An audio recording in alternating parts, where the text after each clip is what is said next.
Perkenalkan, nama aku itu Keisha dan aku sering dikenal sama Keisha Sutrisna karena aku pakai nama papaku. Sebenarnya di akte tuh aku cuma Keisha aja.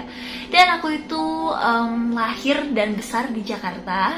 Dan ya puji Tuhan, mungkin kalau orang suka tanya hobi kamu apa, hobi aku itu nyanyi. Jadi aku emang suka banget nyanyi.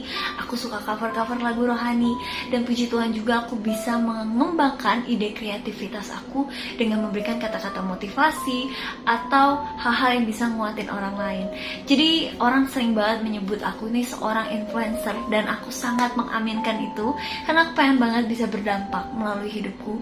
Tapi sekali lagi, yang hebat bukan akunya, tapi Tuhan yang ada di dalam akunya yang hebat. So aku cuma belajar untuk taat, setia, jaga kekudusan hati, dan melakukan yang terbaik karena aku tahu apa yang aku lakukan itu aku lakukan untuk Tuhan.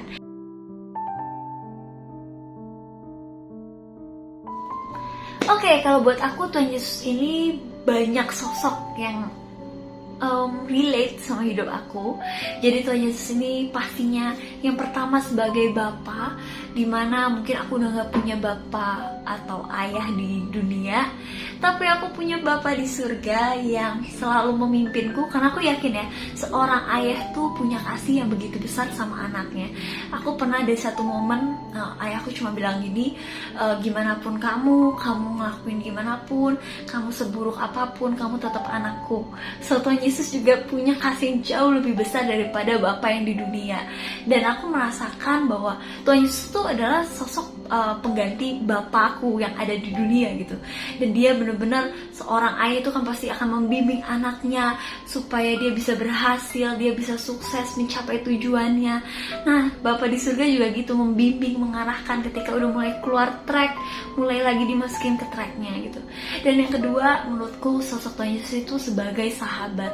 Tapi ini sahabat yang sejati, yang mungkin kita jarang temukan secara manusia. Karena jarang banget ada namanya seorang sahabat yang pertama bisa menerima kita apa adanya, yang kedua dia bisa selalu ada di saat kita suka dan duka gitu loh. Itu hal yang menurutku jarang banget ditemukan di dunia, tetapi itu yang aku temukan pada sosok Tuhan Yesus.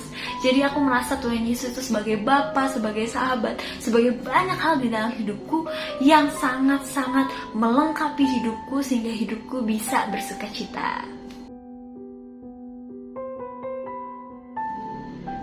Kalau seberapa dekat aku sama Tuhan tuh bisa dibilang dari 1 sampai 10, 8. Apa yang aku lakukan supaya deket sama Tuhan tuh biasanya nih gini. Yang pertama, aku akan buka hati. Karena menurutku Tuhan ini sangat suka hati, memproses hati. So ketika kamu izinkan Tuhan masuk hati kamu, pasti Tuhan akan bisa masuk dan mengambil alih berbagai hal di dalam hidup kamu. Yang kedua adalah mindset. Jadi mindset ini penting. Ketika kamu misalnya punya mindset bahwa Tuhan tuh bekerja ketika doaku dijawab, ketika mujizat terjadi, dan seperti itu, menurutku salah besar. Kamu harus tahu bahwa Tuhan bekerja dari hal-hal kecil. Seperti kamu masih bisa bernafas, kamu bisa makan, kamu bisa minum, kamu bisa punya tempat tinggal, kamu bisa punya teman. Hal-hal yang kayak gitu, hal yang kamu lalui setiap hari yang pastinya membuat kamu lupa bahwa itu salah satu cara kerja Tuhan. Dan harus kamu syukuri, karena gak semua orang bisa merasakan itu. Dan itu salah satu menurutku cara kerja Tuhan yang luar biasa dalam hidup kita yang sering kita lupakan. Nah jadi menurutku tuh mindset ini penting banget. Ketika kita menjadikan Tuhan sebagai prioritas atau yang utama, maka kita akan merasa bahwa Tuhan ini adalah sebuah kebutuhan. Jadi kalau bisa dibilang orang gak bisa hidup tanpa makan atau minum, ya buat hidup aku merasa bahwa aku gak bisa hidup atau aku gak bisa ngapa-ngapain tanpa Tuhan di dalam hidupku. Jadi aku butuh Tuhan, makanya aku selalu kejar Dia, aku cari Dia, aku membuka hatiku untuk Dia. Aku bener-bener kalau orang bilang meluangkan waktu, aku nanti akan kasih ketika aku punya waktu luang deh gitu. Menurutku kalau Tuhan menjadi satu prioritas utama dalam hidupmu, pasti kamu gak akan ngasih waktu sisa atau waktu luang kamu, tapi kamu akan ngasih waktu yang terbaik kamu, dimana ketika kamu bisa, kamu akan berikan itu gitu.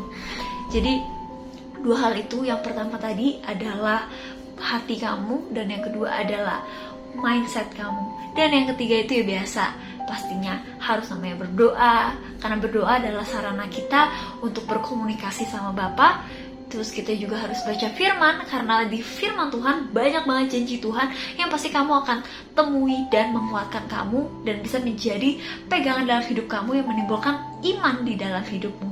Dan yang terakhir, kamu harus ada pujian penyembahan, karena pujian penyembahan ini adalah, kalau menurutku, merasakan hadirat Tuhan, merasakan kasih, kekuatan Tuhan. Ketika aku gak kuat, aku cuma datang sama Tuhan, ya aku punya kekuatan baru.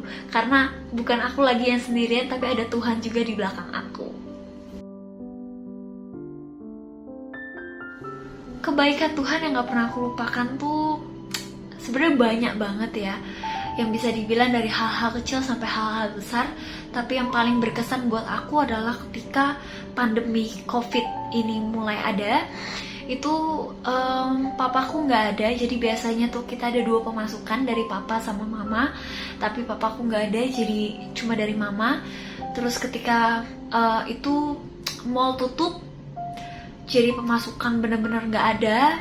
Kita berjuang buat namanya bikin makanan frozen dan lain-lain. Tapi ya Tuhan itu masih tetap memelihara hidupku dan gak pernah meninggalkan aku sedetik pun. Jadi aku merasakan penyertaan Tuhan dari dulu, sekarang sampai selama-lamanya gak pernah berubah. Dan itulah salah satu kebaikan yang menurut aku luar biasa. Ketika mungkin ada hal yang kurang enak harus kita lalui, tapi ya Tuhan tetap menyertai kita untuk melalui proses itu dan membuat kita tahu bahwa nanti di terakhirnya atau di endingnya akan ada sesuatu yang besar, sesuatu yang terbaik yang sudah Tuhan sediakan buat hidup kita.